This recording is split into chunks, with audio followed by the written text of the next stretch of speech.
وننتقل بسرعة للزميل المهدي صوابا الذي يستضيف محمد فاخر في أول تصريح بعد تتويج الرجاء بلقب البطولة الوطنية لهذا الموسم. شكرا أخ مصطفى. إذا بعد لقب كأس العرش محمد فاخر يتوج صحبة الرجاء بلقب البطولة الوطنية، وأي لقب جاء بشق الأنفس أمام فريق قدم لقاء كبير. محمد، ارتسامات الأولية ديالك من بعد التتويج باللقب؟ أنا سعيد أن هاد اللاعبين ولا هاد المجموعة ديال المسؤولين على رأسهم سي بودريقة أو الطاقم التقني اللي قاموا بجهد سنة كاملة. كنظن التتويج مستحق، اللي فرحانين اللي حنا وهذا الجمهور العريق واللي كي دائما كيأزرنا وكان دائما ورانا.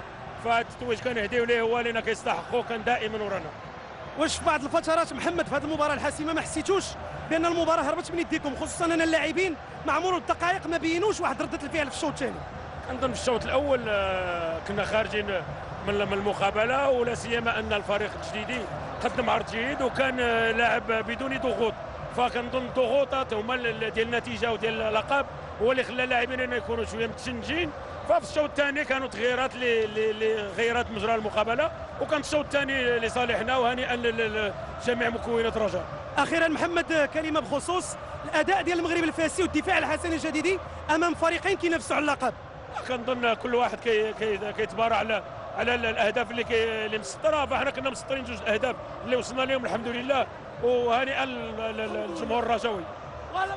شكرا. عودة إليك مصطفى في انتظار أخذ باقي الارتسامات مع لاعبي فريق الرجاء البيضاوي.